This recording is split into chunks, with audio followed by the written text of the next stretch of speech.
You're listening to the 23 Personnel Podcast, a Texas Tech athletics podcast where food and sports flash at the goal line. Here are your hosts, Spencer and Michael. Welcome back to another episode of the 23 Personnel Podcast. We are officially in August, start of football season. Joined, as always, by Michael. Michael, what's up? Man, I am just excited about the Sun Devils.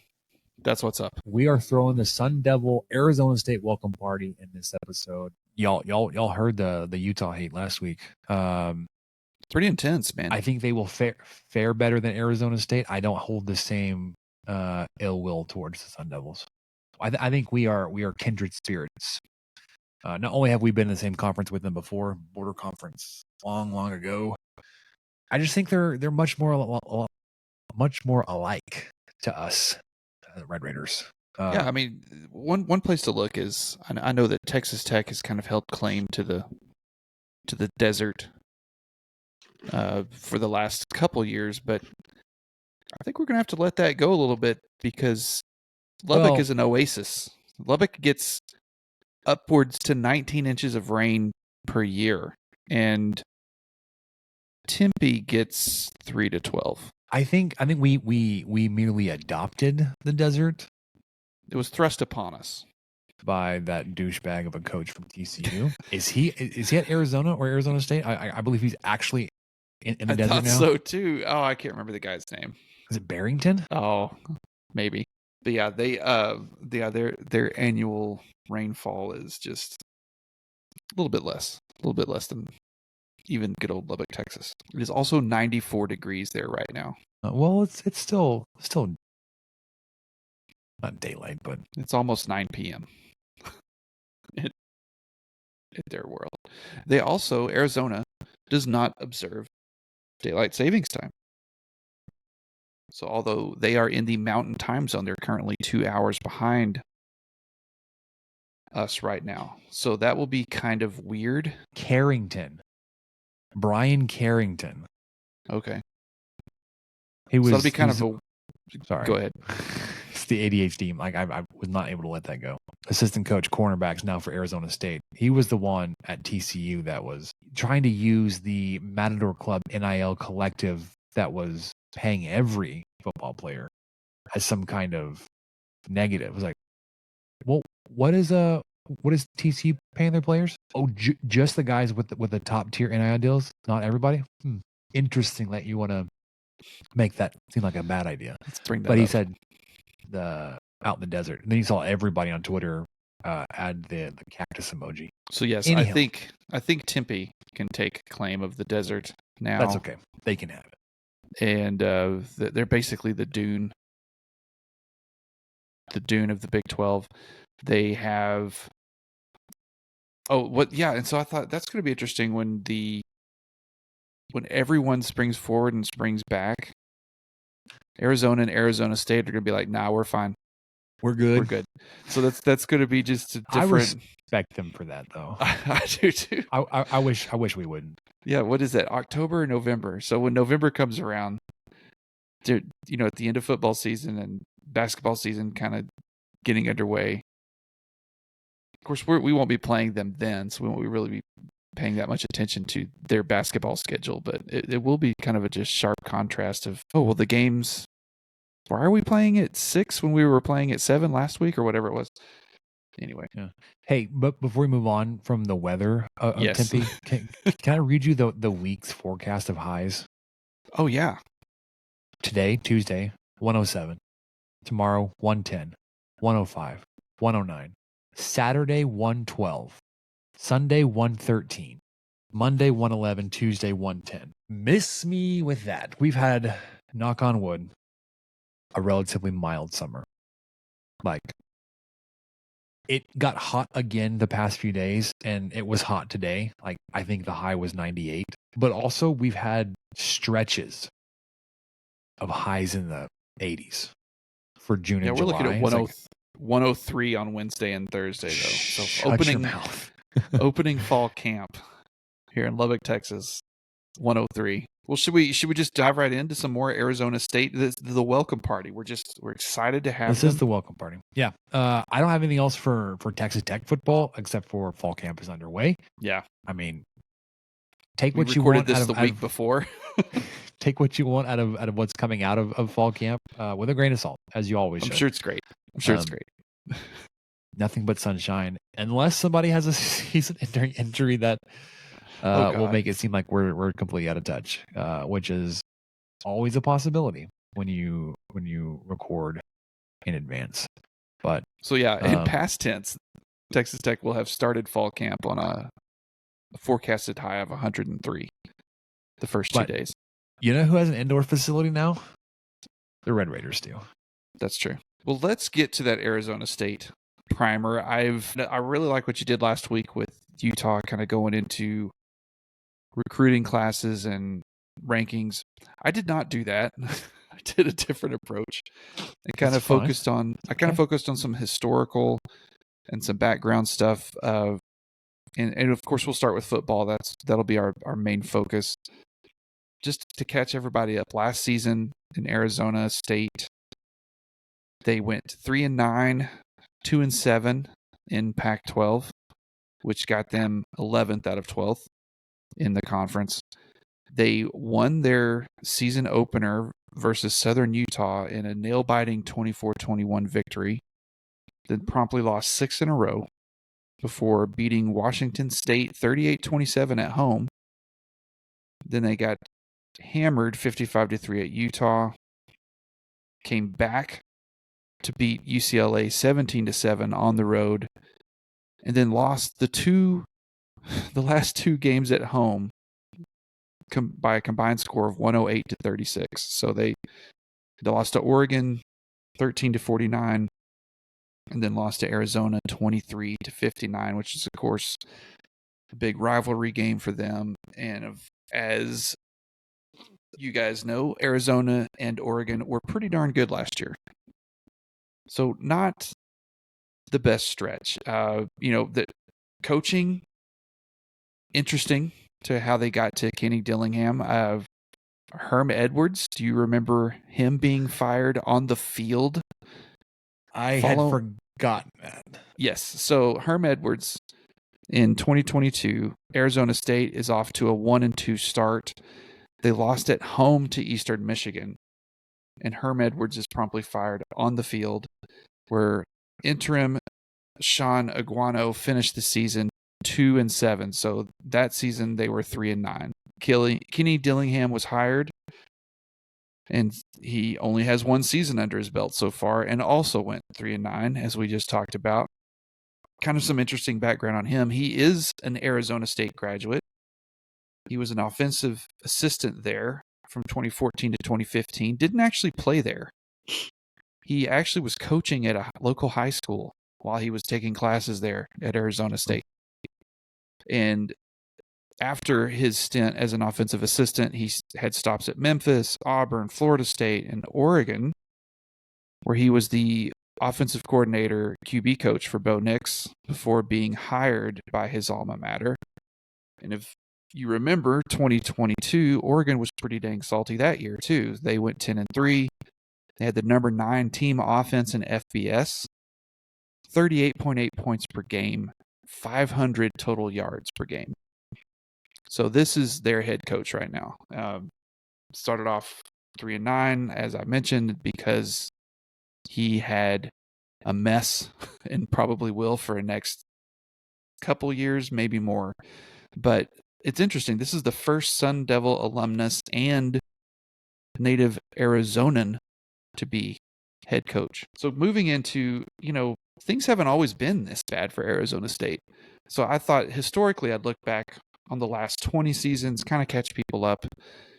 There was a guy named Todd Graham who was there, had a Britney Spears mic. Love that. I can't believe that was his headset of choice was the onstage performer, microphone taped to his cheek. He can't be bothered. He couldn't be bothered with all that stuff over his ears.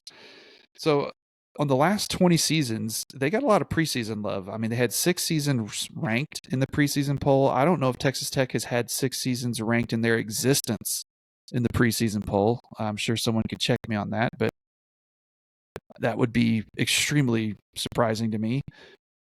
They crept up to number 6 in the college football playoff rankings in 2014, which Texas Tech has never been in. And they finished number 15 that year after a 10-3 season. They had back-to-back 10-win seasons, 2013 and 2014 under Todd Graham. You guys know I'm going with one of these. They made a bowl game 13 times in those 20 seasons, but unfortunately only won 5 of them. So there were 5-8 in those bowl games. Sorry about one of those. 2 wins from 2022 were vacated in April of 24 due to recruiting violations. So 2022 was already a bad year. And then they had 2 of those wins vacated. So really what we thought was 3-9 was actually 1-9, I guess. 2022 also, this is basically rock bottom for them. Fired their coach, had 2 wins vacated 2 years after he left. And also that same year, they saw their worst average attendance since 1968. Oof. With just a little over 43,000 fans per game. So they have had success. They have had recent success. They've had success in the college football playoff rankings. Of course, their 10-3 season, Texas Tech handed them that one of those 3 in the Holiday Bowl in 2013. They're closer to their higher successes than Texas Tech is. And it's a team that I wouldn't say they're, a sleeping giant or anything, but they have a history, and one that's possibly, arguably, more storied than Texas Tech is in the last 20 years, even though Tech had a really good first half of that last 20 years. So with Arizona State, as I mentioned, their 2 worst seasons have occurred in the last 4.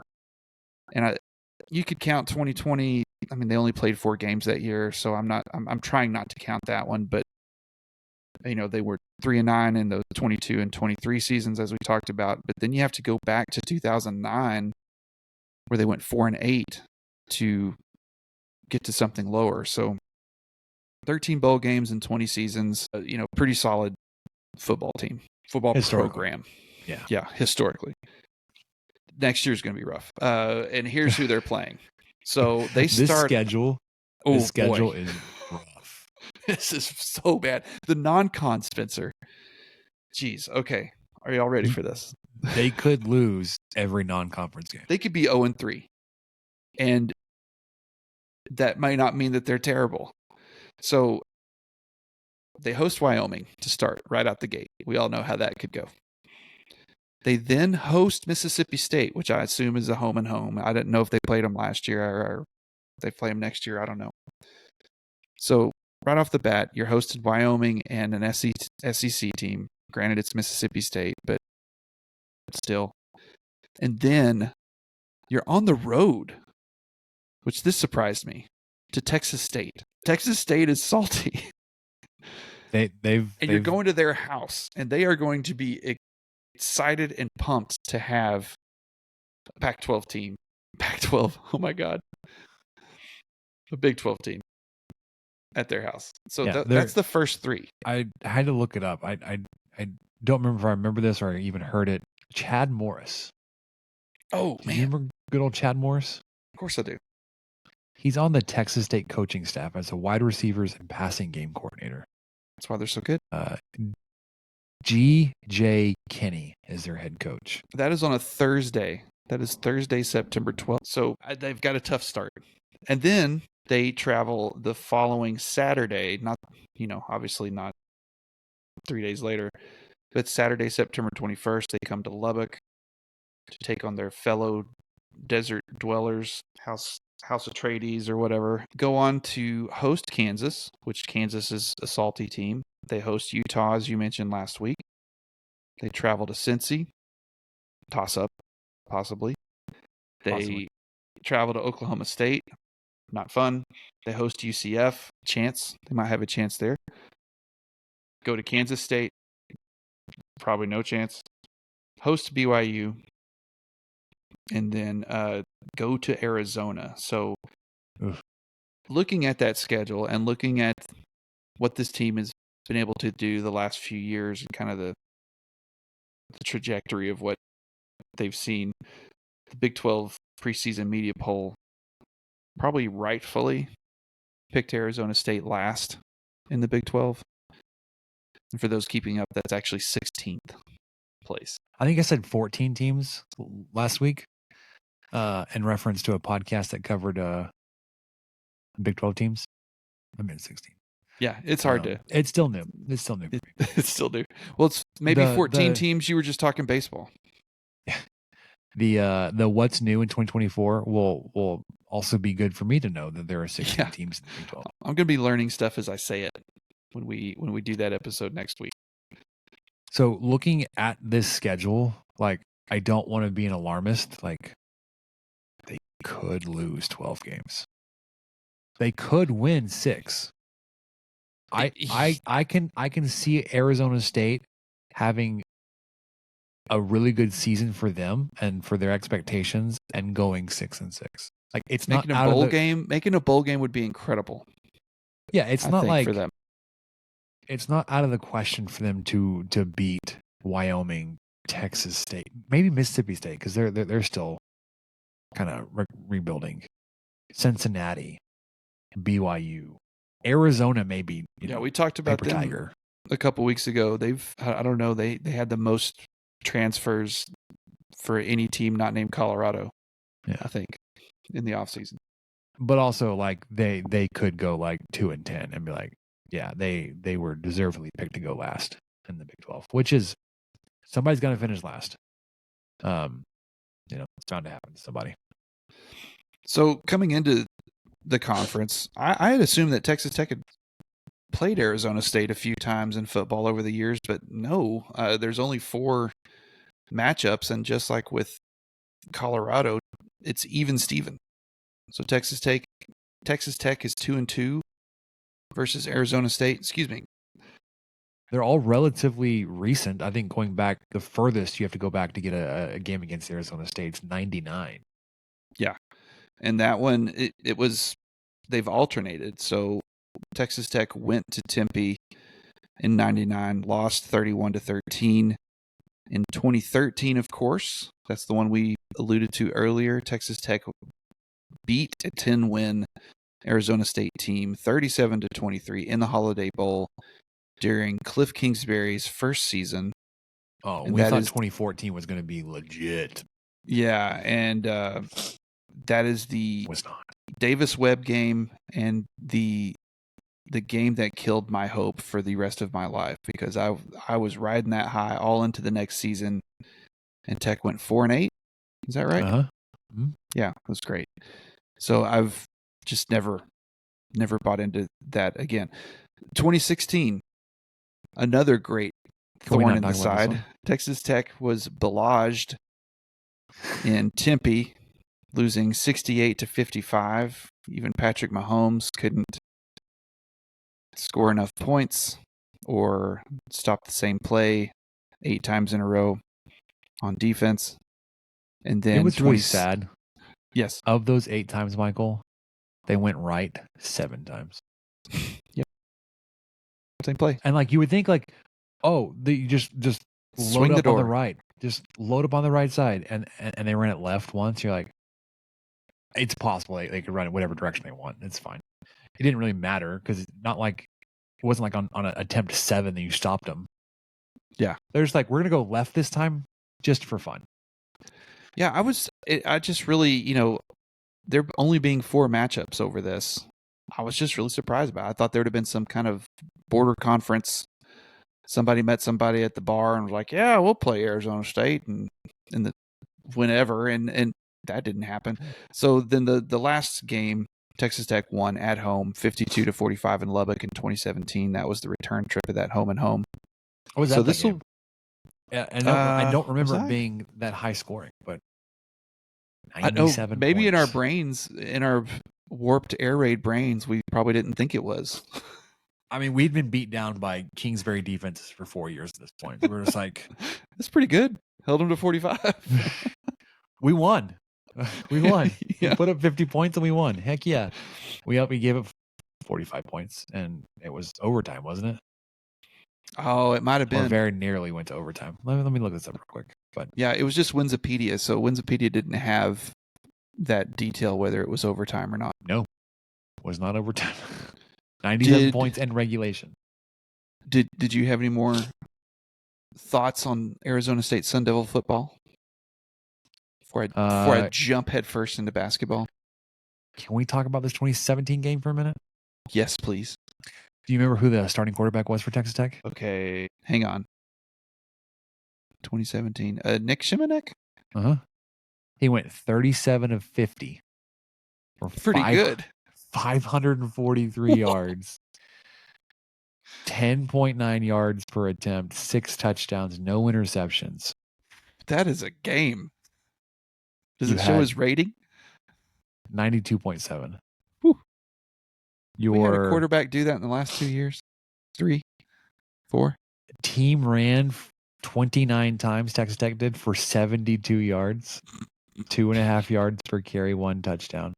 Oof. Dylan Cantrell was their rushing touchdown. Oh, Who Great, was your so a trick leading play. rusher on the night, Michael? well, the way you worded that made me think Shimanek. Oh, no, he was worse. He had 4 carries for minus 24 yards. Okay. Oh, So man. actually, of your running backs running this, you went over 100 yards. Was Grant still here? No. I mean, I know he wasn't running back, but it just seems like the way you worded So- it, it's No, weird. You're sorry, leading me into a different one. I mean, they're all running backs for Texas Tech that you're like, oh yeah, I remember those. So Justin Stockton, 12 carries, 47 yards. Yeah.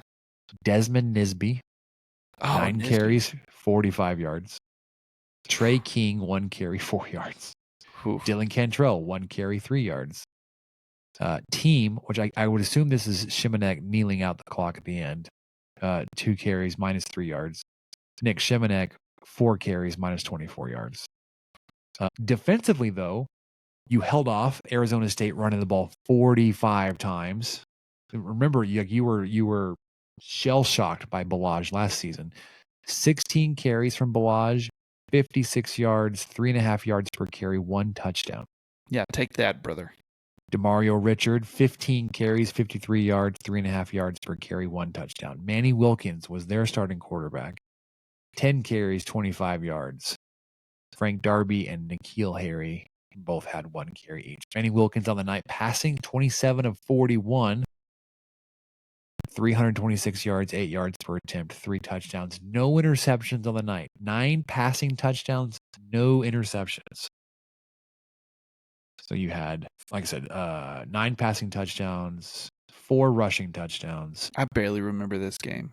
Each team had a fumble. Manny Wilkins fumbled for them. Desmond Nisby fumbled for Tech. I think they took him out after that. Maybe, but there wasn't another quarterback that attempted to pass. Anyways, what a fun night. After the first quarter, Texas Tech was leading 21-3. You put And they still made 3 a game out of touchdowns it. up, and then you went 14 points all, in the second quarter. So at halftime, it was 35-17. Third quarter, Arizona State had a 21-point quarter for themselves. You put up 10. And then each team scored a touchdown in the fourth quarter. And That there's was your when- 97 points. Yeah, I mean, that was a year that we probably had a little bit of hope heading into October 14th because Texas Tech was 4-1 at that point after beating Eastern Washington, Arizona State, Houston, and Kansas. And the Houston and Kansas games were away games.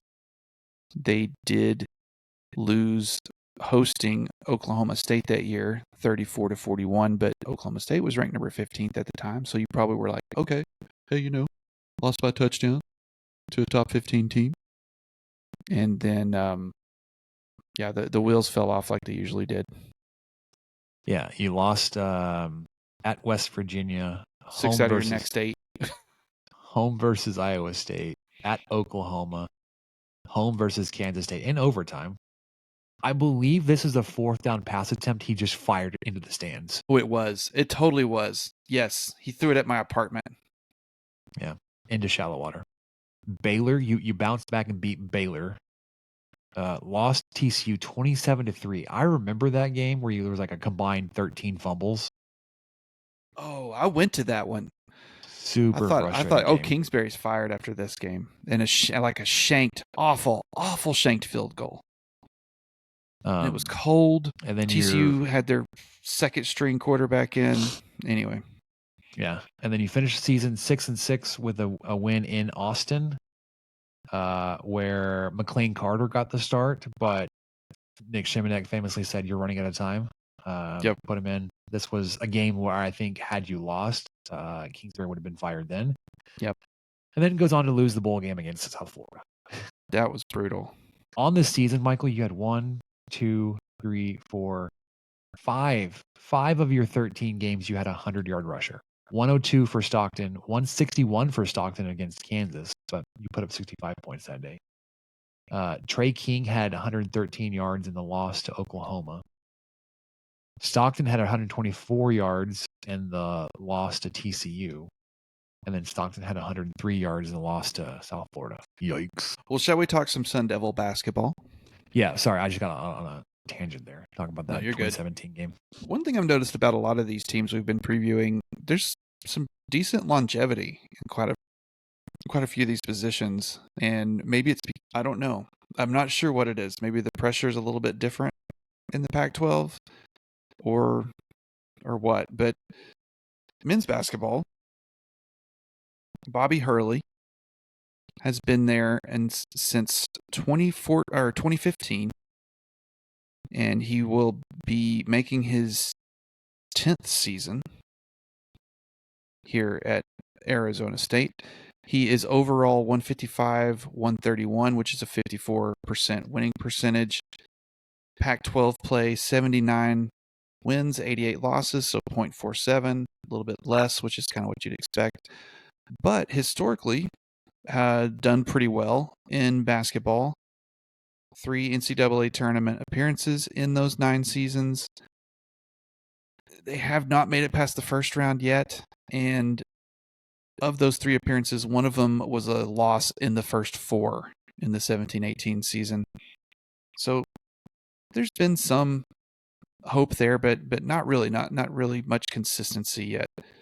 He was 14 of 18. Nope, he was 14 wins, 18 losses last season, 8-12 in conference. That tied them in 9th place for the Pac-12. They started off 4-0 in Pac-12 play, but then went 4-12, which included an 0-5 stretch in conference play, and then they ended the season losing 90-57 versus Utah in the conference tournament. So I kind of take back what I said. I think I got their basketball team confused with their baseball team as far as historic levels of success.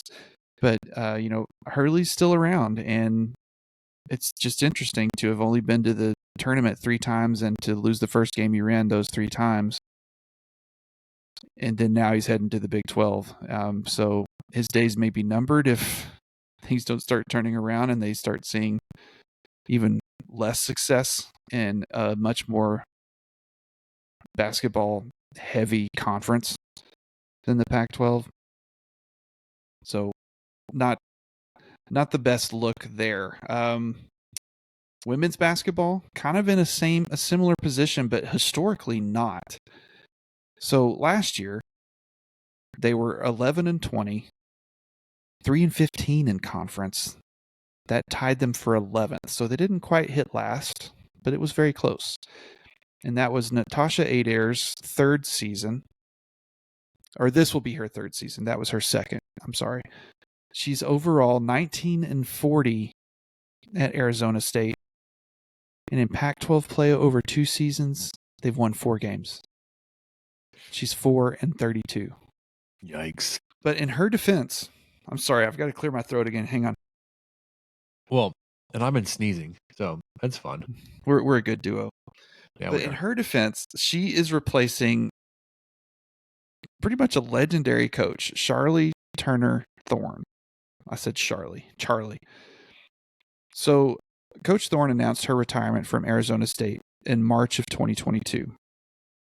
And she's now with the Phoenix Mercury as an assistant. So it sounds like she was just looking she'd been coaching long enough and she was ready to do something else, maybe not be a head coach. But you realize why. It's because she coached 25 seasons there, Spencer. Talk about that longevity again that I mentioned earlier. Wow. She started there in 96 and went on to 2022 and was the head coach at Arizona State. During her 25 seasons, they finished third or better in conference play 11 times. So almost half the time she was there, they were in the top 3 in the entire conference. They had 19 postseason appearances. Granted, 5 were the WNIT, but hey, that's still a postseason appearance. 14 were in the NCAA.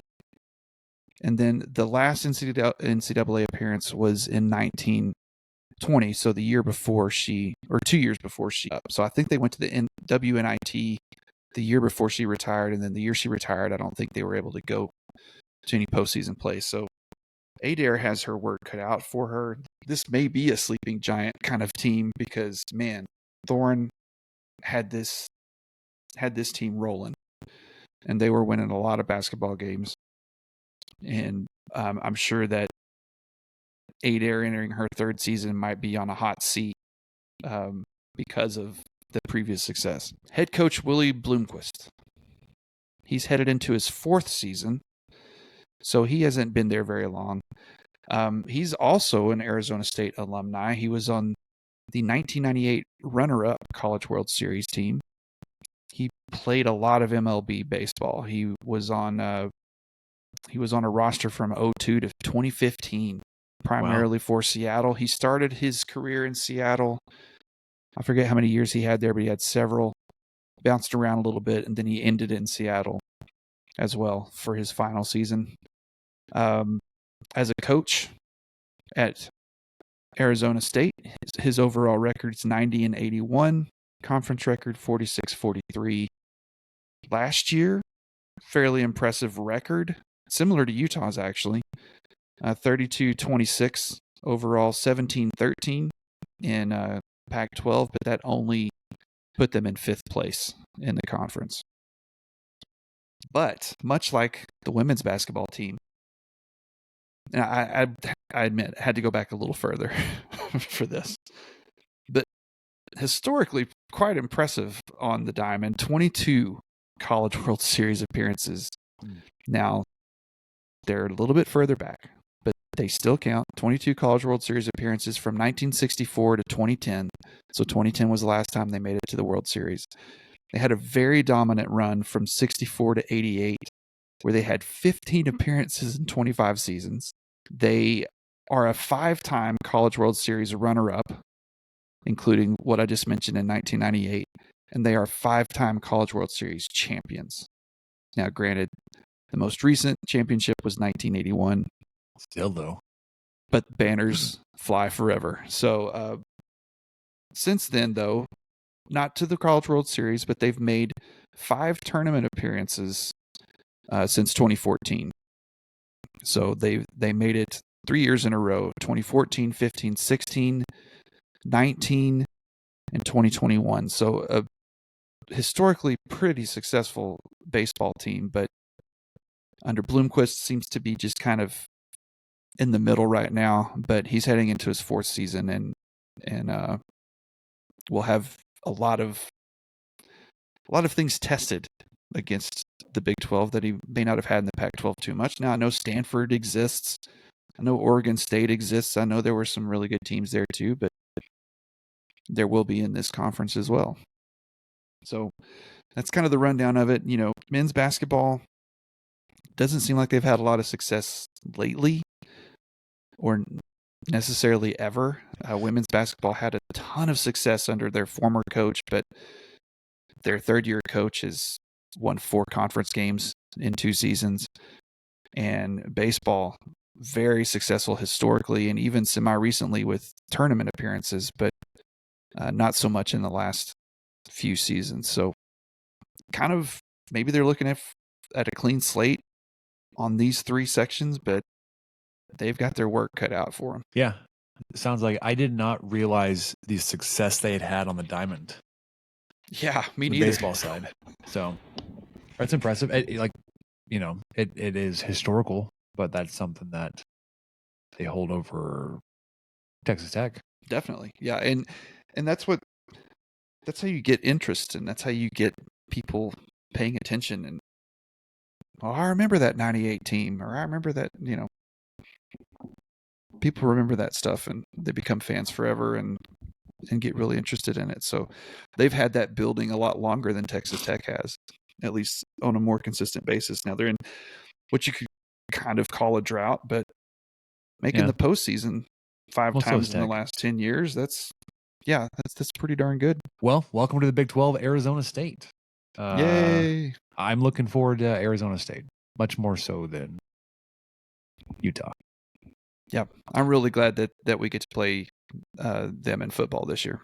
I would say of the 4 newcomers, Arizona State, in terms of like interest and like not like ability, but looking forward to play them and things, Arizona State is 1 for me.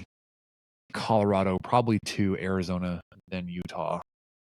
Distant third or fourth, last. Yeah, Arizona State's definitely number 1. Although I guess I would like to play Cincinnati in something at some point. Have we? Yeah, I know. It's been. I think we played them in basketball. Did not go well. That was it. Not baseball or football, huh? Mm-mm. Not yet. We'll get out there someday, Cincy. Yeah. Anything else you have on Arizona State before we wrap this thing up with what do we learn? That's all I got for the Sun Devils. Yeah. Well, I hope the news coming out of fall camp is either good or promising for what we're hearing. People are healthy. I feel like it was. I don't think it was an outtake, but it was from The Office when they had what is his name, the foreman from the warehouse when he moved up into the actual office upstairs, where they did one of those like soundbite recordings. Like we should do several of these. We should knock several of these out at a time. He or she has found himself or herself in quite the pickle. Just stuff like that. I was like, that's kind of how I felt. Trying to say something about news coming out of fall camp, which is future state from now, but past tense from when you're hearing this. I hope it's good. Let's wrap this up, Michael, with what do we learn? What do you say? Yeah, sounds good. What do we learn, Palmer?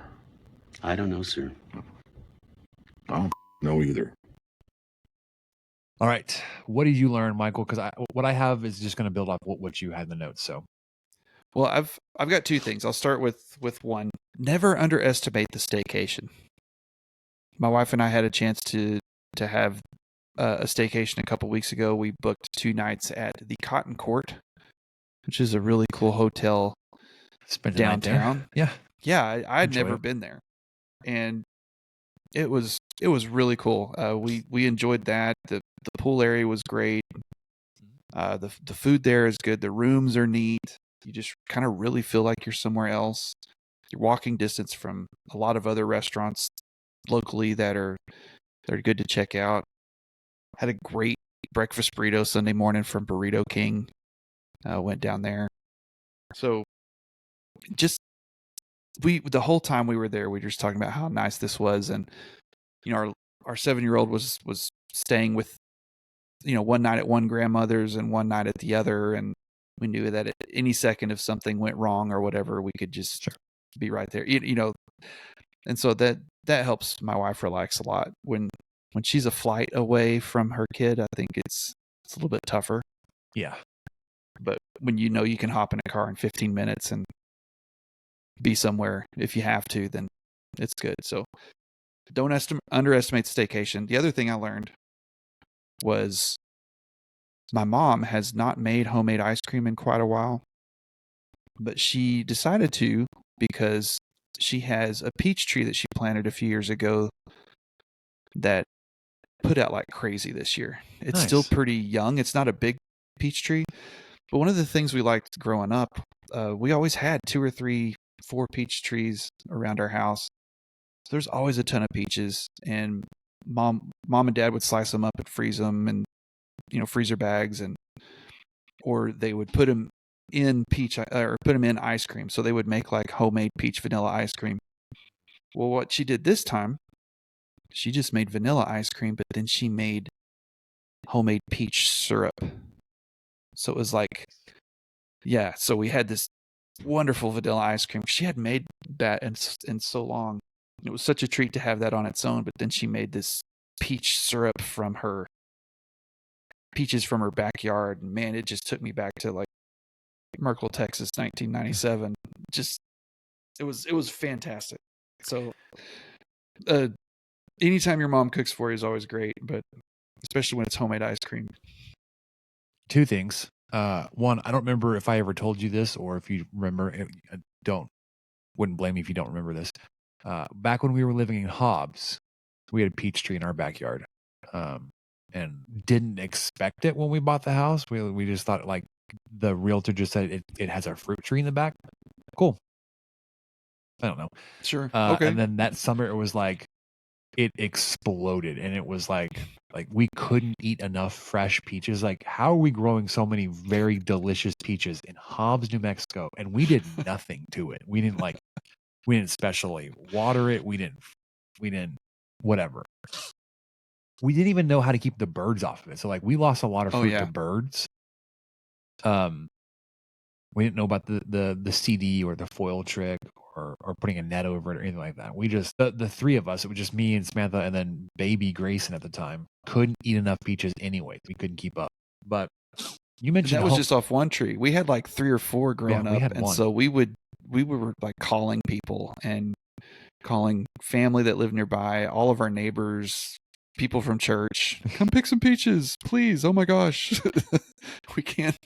There's just so many. Yes. The other thing, you mentioned homemade ice cream. I know I haven't mentioned this. For my birthday, I got a Ninja Creamy. You know what this is? No, I don't. I saw you put that in the notes, and I thought, I'm not going to look it up. I'm waiting for you to tell me what it is. Ninja brand. You know what that is? Yes. The bullet and the coffee maker and all that. Sure. They have a Ninja makes coffee. They have a coffee machine. Okay, I'll believe you. I don't drink coffee. So they have this homemade bar top ice cream maker called the Creamy. It's got different settings, whatever, and it's super easy to make homemade ice cream. Now you don't have to like have a you don't have to churn it or do like the weird stuff that when you think of an ice cream maker that you typically have to do. Essentially, you mix up your ice cream base in a jar that comes with the machine. You freeze it for 24 hours or overnight, but usually you make it one night, you eat it the next. You pull it out of the freezer, you leave it on the counter 10 minutes, and then you put it into the machine, and it runs a cycle where it's got this blade on top. It spins inside the jar, and it will go all the way down, all the way back up. Then you pull it off of that thing. It takes 3 to 4 minutes, supposedly. I've never timed it, and it's really loud. So like you can't do it once the kids go to bed. You can't do it if the kids are out of bed, because if they hear the thing going, they're going to want ice cream. So yeah, it's one of those things you gotta balance it out, or make a couple jars. But what the wonderful thing about this is there have been so many recipe hacks to make it low calorie, high protein. One, it's fantastic. The texture that I'm getting with my ice cream, I make a jar of this almost every night, and I've been eating ice cream almost every night. And it's a pint. You make a pint of this stuff at a time. A full pint of this, I've been making chocolate ice cream. I don't typically mix anything into it, although they have settings on the machine where you can scoop out some ice cream and then put candy or whatever into it and have it mix it in. It's fantastic. This recipe that I've been using, it's high protein. The pint of ice cream itself is 200 calories. I have no qualms eating a pint of ice cream a night if it's only going to be 200 calories. Yeah, no kidding. Because Samantha doesn't really care for that protein taste, like the protein powder taste. This is like, so it's a base of almond milk and like a Fairlife lactose-free milk. Because you need some fat in it, and the almond milk has no fat. But then you mix it in with the protein powder of your choice. You get most of your flavor is going to come from your protein powder. I've been doing mostly chocolate, although I did find a cookies and cream protein powder that fantastic. Yeah, cookies and cream. Whenever I would do shakes, I think that got to where it was my favorite. you put in a little bit of like a sugar-free pudding packet, which also has flavoring in it. I've been doing a lot of like just chocolate. But there is a cheesecake flavored one that mixes well with everything and it gives you that cheesecake flavor. And then I also just to keep the calories down, I do like a sugar calorie free sweetener. So like I said, that mix up pint of ice cream, about 200 calories, a good serving of protein there at the end of the day. Whereas like Samantha likes her normal ice cream. We've talked about Extreme Moose Tracks before, the United brand. Mm-hmm. We've also been on a kick of the Great Value brand, the peanut butter tracks and the fudge tracks, doing a half serving of each. But a serving of those ice creams will run 250 calories, and it's like a scoop of each. So like a 2-scoop serving. Whereas like I'm eating a pint of this stuff. And you're getting protein with it. I'm getting more protein. I mean, obviously, ice cream is going to have some protein because it's dairy based. But I'm all aboard the creamy train. I have not done other things the creamy is capable of doing. It advertises it can do like milkshakes, which of course, so you can do ice cream. It also says you can just drop in frozen fruit and make a sorbet. I've heard people do like a really good pineapple sorbet with it. I've not tried it yet. But essentially, you just drop in frozen pineapple into the jar, hit sorbet, and 4 minutes later, you've got a pineapple sorbet.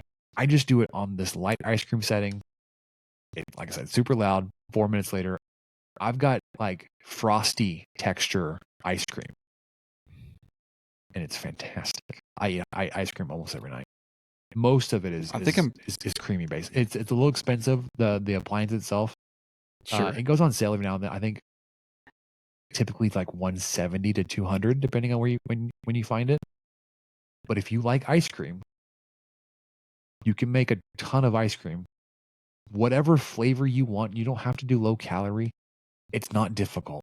It's really not. You mix it up the night before, you pull it out of the freezer, let it not defrost or like thaw at all, but like just start to warm up 10-15 minutes before you mix it. That's going to help with the texture. So I think if you pull out of the freezer and then try to mix it, it's going to be more of like a snow cone type texture. It's more ice than cream. You just got to let it thaw a little bit, and then run it through. I know a lot of people pull it out, run it through, and then like add liquid into it.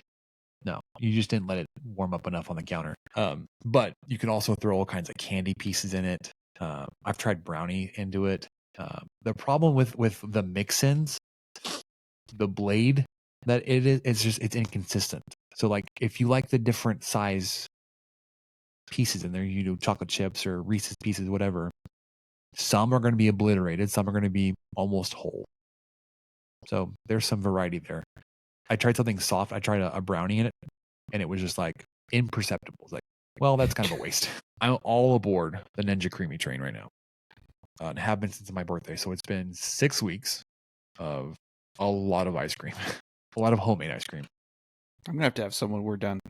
I've got to have it. It's almost midnight, but I don't care. Just a little bit of ice cream before I go to sleep. I'm It'll gonna help me make a sleep. bowl of ice cream for Samantha and I before we get out. I won't do the creamy because it's too loud and the kids are asleep. But for sure, if y'all aren't on the creamy train, if you're on TikTok, there's a bunch of creators that have like recipes. You can do anything with it. You can do, like I said, low calorie, high protein. You can just do something super decadent and have whatever.